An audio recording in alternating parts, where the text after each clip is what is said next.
Yeah, and while there has been plenty of media attention around them, look at back over the other side of the pond, and the Prince and Princess of Wales have been keeping a relatively low profile.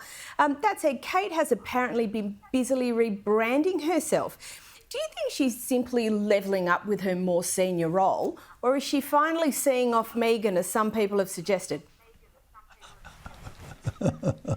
Ooh, it's wicked things you say. I think there's probably a little bit of both in it. I certainly think she's 41 years old now. She's really come into her own. Her popularity is absolutely assured. We're talking about Kate, we're talking about the Princess of Wales.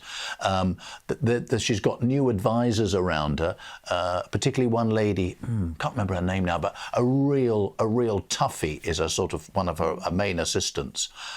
So beyond the exterior that we all see, the smiling face, the easy way with crowds, the wonderful way Kate has with children, there is also some steel going on there, the determination to sort of set herself out a role, rather as you say. But is she seeing off Meghan in the process? Well, if that's a byproduct of what's going on, how jolly convenient. That would be nice, wouldn't it? Pushing Meghan further and further into the background. But I think we might have time to discuss this a little bit later, but you know, the coronation looms, and of course that could be very, very tricky all round in terms of should Harry and Meghan be invited? If they're invited, will that overshadow? Is there a danger of it overshadowing Kate? And of course William. I don't think people in this country, in the UK, will feel that they'll be definitely on William and Kate's side in the main. But the news people, the reporters, the cameras, they're all going to be chasing Harry and Meghan. That's another issue further down the line. So it is important, I think, that William and his wife, Kate, the Prince and Princess of Wales, the heir to the throne and the future Queen one day, let's hope many years in the future, it's important that their role is made very, very clear, the sort of thing they are prepared to do, the thing they are good at doing, getting it very clearly set out now. That is what is happening. And do you think, because people always see that smiling and empathetic Kate, that they'd necessarily expect this sort of positioning from her? Like, I actually think it's really quite an important thing for her to do, given how senior she's going to be going forward. But do you think it's something that the average person in the street would expect from her? Oh, I think so. Yes, I think so. I think we want to see, people like to see, there's no point in having royalty and monarchy unless they are seen, unless they're getting involved in things. The very last thing we need in this country, if we go back in our history, very fond of our history, of course, as you know, Queen Victoria, back in the 1800s, she lost her husband, Prince Albert, her beloved Prince Albert, very early, and she went into mourning. She withdrew from public life for many years, really, and did the monarchy an awful lot of damage in the process. She had to be coaxed out back into the public eye. Prime ministers would say to her, "Come along, ma'am, you know, monarchy is there to be seen to be doing things. There's no point in it at all unless it has an active role to play." And the people advising, they don't have to advise the king. Charles knows very well indeed what his role is, but those advising William and Kate will be saying to them, this is the sort of thing we've got to be seen to be doing. This is your life for many years to come, but it's got to be high profile, all the time. Otherwise, there frankly is not any point to it.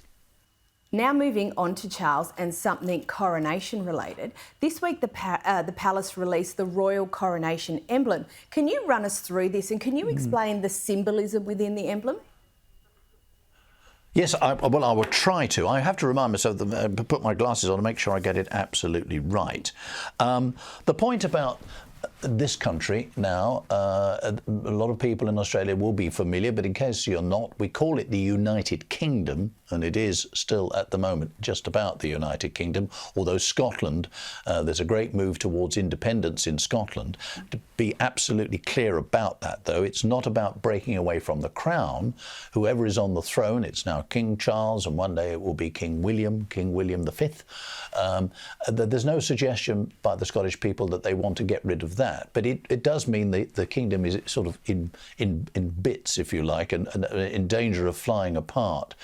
So I think the important thing about having an emblem for the coronation, which will be the symbol used every time the coronation is mentioned or covered or in any way represented publicly, this emblem will be along with it. And it will have all these elements. So we've got the rose of England, the thistle of Scotland, the daffodil for Wales, and the shamrock for Northern Ireland. Those four key parts of this United Kingdom for the moment, all put together. And I think it's full of symbolism, but it is a reminder for everybody that at the moment we still all cling together.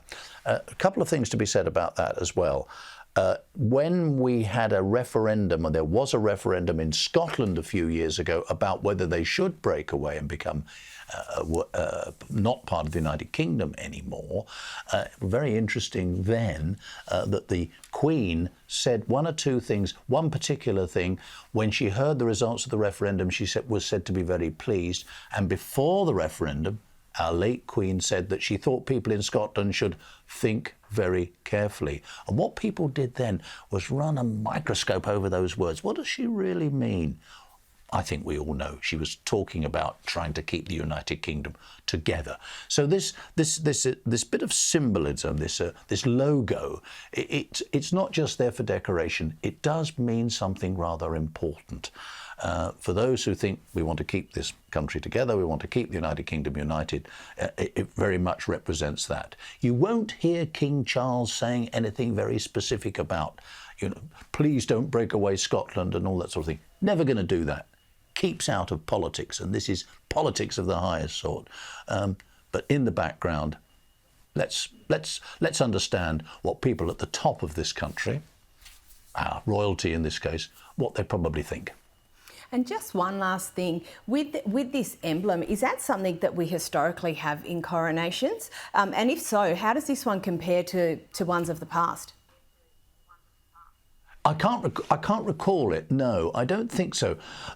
You see, you have to go back a long way for coronations. The Queen, the late Queen, Queen Elizabeth, came to the throne in 1952, but wasn't crowned until the following year, 1953. You then have to go back to 1937 for her father, King George VI, for his coronation.